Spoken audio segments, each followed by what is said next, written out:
Yo, what's up guys, Cozy here. Today is finally the day. We have waited a long time for it, but Furina is in the game. Archon number 5, joining characters like Raiden Shogun and Nahida, is an absolute blast to play. She is absolutely broken and she brings a fresh and new playstyle to the game. So let us take a look at the Hydro Archon. Let us see what she is all about, let us talk about her overly complicated kit, her artifacts, her weapons, and so on. Alright, first up TLDR for all those that don't want to watch an entire guide. For her weapon, we use Blender of Tranquil Waters, her signature weapon. After that, you can use Festering Desire for all the boomers like me. And after those two, you can unironically go for the Fontaine Fishing weapon. When it comes to artifacts, Golden Trope. As simple as that. And when it comes to teams, Furina is a giga buffer who does require a healer. So use characters like Kokomi, Barbara, Jean, all of them work. After that, we have our typical resistance shred. Sucrose, Kazuha, Venti, Lynette, all of them work as long as you have your Viridescent Vanilla set on them. And lastly, a DPS character. It can be anyone. Nahida for Bloom, Yaemiko because broken, Yelan for a mono Hydro team, Novelette, and so on. All of them work. Basically, use whoever you have built. And yeah, that's kinda it. That's a TLDR version of Furina. But of course, we are also going to talk about her in more detail. So let us get started with her kit. First up, we have her normal attack, and this one is very special and unique. It doesn't do any damage, but it is absolutely beautiful.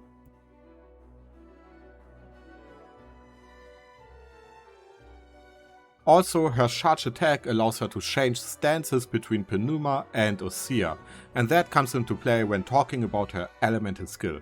So let us just do that. Her elemental skill summons a guest of the Saloon Solitaire.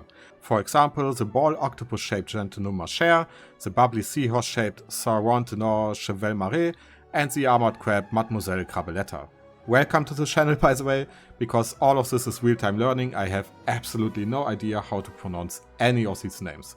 Either way, she summons the Saloon Solitaire to help her in combat. And what they do is that they drain HP from your team in order to enhance their own attacks. They can do that up to 4 times for each member in your party.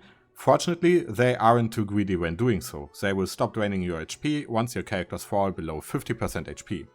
On top of that, they also scale off Furina's own HP, so this already tells us what stats Furina wants to have.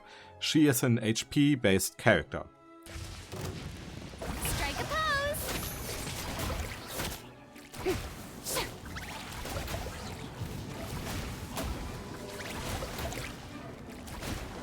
Now, if you remember, I mentioned that the whole stance switch between Penuma and Osea is kinda important for elemental skill, right? That is because the whole DPS aspect is the Osea stance. But if you switch to her Penuma stance, you actually call in the 4th member of the Saloon Solitaire. While the other 3 take a break, we now have the Singer of Many Waters takes the stage, and she heals your team with her beautiful singing. And that is her elemental skill in a nutshell. It sounds very complicated, with a lot of complicated names, but basically you use the Osea stance most of the time in order to do damage. And the Saloon members do all of that by themselves. You summon them and they just go on with their show. Now, in order to truly have talked about everything when it comes to elemental skill, we also have one passive skill to talk about. And that one is fairly simple. The more HP you have, the better your elemental skill becomes. Of course, there's some math behind it. For every 1000 HP you have, your Saloon will do X% more damage, while the Singer will also do X% more healing and so on. But basically, the more HP you have, the better her elemental skill becomes. Alright, with all of that, let us rejoice, because now we can talk about her elemental burst, which is called Let the People Rejoice. You see what I did there? I know, I'm funny. Her elemental burst does some damage based on her HP, but that is not the important part here. What it does is that it is an absolute buff unit of an elemental burst. It increases the damage of your team, your healing, your shadness, basically everything there is. The way it does that is by gathering stacks of fanfare whenever your team loses or gains HP. Now remember how her elemental skill drains HP? You see how things come together here? MiHoYo is cooking right now. They are cooking up some good stuff when it comes to Furina. Every point of fanfare increases your damage by 0.21%, and your healing by 0.08%. With a cap of 300 points, that translates to, let me quickly use my calculator here, 0.21 times 300 is 63% for her damage and 24% for her healing, which is kinda broken. Keep in mind though that the modifier will scale with your elemental burst level, so the higher we go, the better it becomes. And that is her elemental burst. So when it comes to gameplay, Furina doesn't only carry Fontaine on her shoulders, but your entire party as well. Truly best girl in the game. Lastly, we have one more passive to talk about, because it didn't really fit into any of her abilities.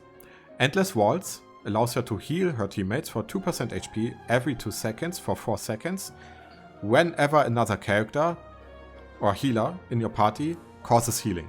Overflow healing to be precise. What is overflow healing? Basically any healing that would go beyond 100% HP. And yeah, that's kinda it when it comes to her kit, so let us now quickly take a look at her Constellations.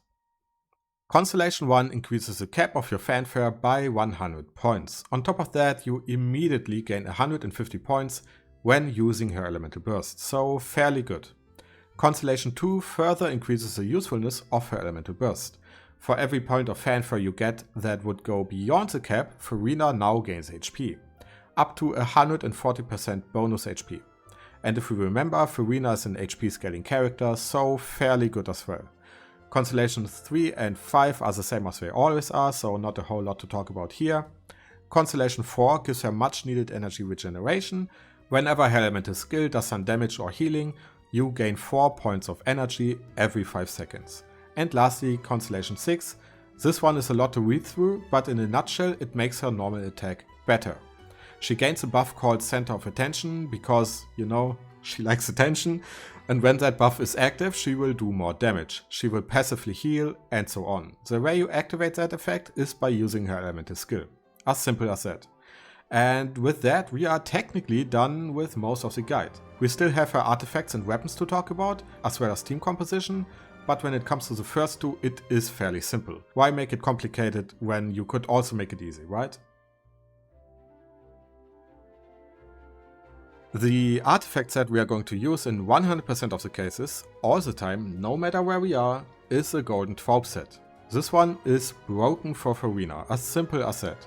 It increases your elemental skill damage by 25% and 25% more when she's not on the field. Simply put, use that set. What do you do if you don't have that set? Well, farm it. But of course you need a set in the meantime, right? Just equip whatever increases your HP as well as your energy recharge. Examples are the Volkasha set, the Nymph set, Emblem of Severed Fate, Tenacity of the Millelith, and so on. Keep in mind though that for all these sets we are talking about the 2-piece bonuses, so use a combination of the sets that I just named. When it comes to the main stats, it's just as simple. We want as much HP as we can get. But we also want crit rate and crit damage as well as some energy recharge. What does that translate into? Well, HP on her sands, HP or hydro damage on her goblet, and crit rate and crit damage or even HP on her circlet. And that is kinda it. Obviously, energy recharge is always a hot topic, and in the case of Furina it is the same. If you can get all the way to 200%, then you're good to go. If not, it's not the end of the world. Especially if you play some form of mono hydro teams. In that case you only need 130%. Next, let us talk about weapons. And for this one I will only name 3 weapons. I'm kinda repeating the TLDR version of the guide here. Use a signature weapon if you have it. Use Festering Desire if you're a boomer like me. Or go for the fishing weapon of Fontaine, right? That one is easy to get. Just go fishing for a few hours and you have a fairly good free-to-play weapon.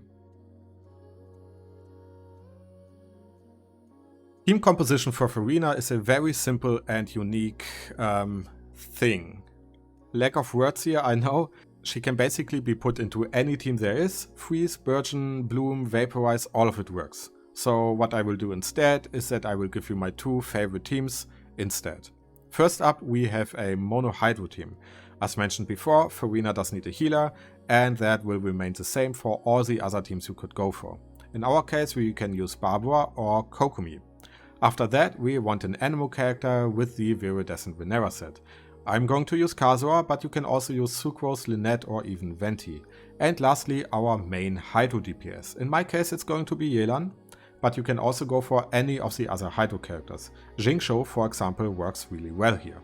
The second team I like to use is an Electro-Charged team, and here we simply replace the characters from our previous team. We take out Kokomi and we replace her with Kuki. And then we are going to take out our main DPS, Yelan, and we are going to put in the most broken character, in my opinion at least, in the game, Yaemiko. And in this team we can kinda do whatever we want to do, because Yaemiko is an off and on-field DPS and Furina is the same. So you can just switch around in whatever way you like to. So yeah, those are my teams, but like I said, the doors are wide open. Furina can be put in almost any team composition there is in the game, and that in my opinion makes her quite literally broken. Which brings us to the end of the guide. In my opinion, Furina is an amazing character. She brings fresh wind into the team composition meta, and playing her is a lot of fun.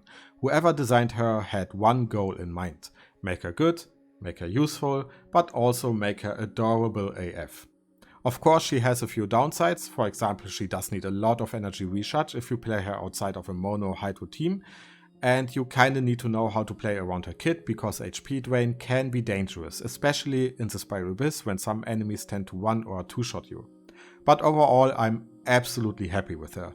If you liked the video, the guide, then go ahead and like it, share it with your friends, let people see it, you know it will. Also, if you're interested in getting 100% exploration in the new zone, then go ahead and leave a sub, because we're currently in the process of doing just that. The first part is already up on the channel, you can simply follow along and collect all the chests and so on. Either way, thanks for watching, have a great day or night wherever you live, and I will see you guys in the next video.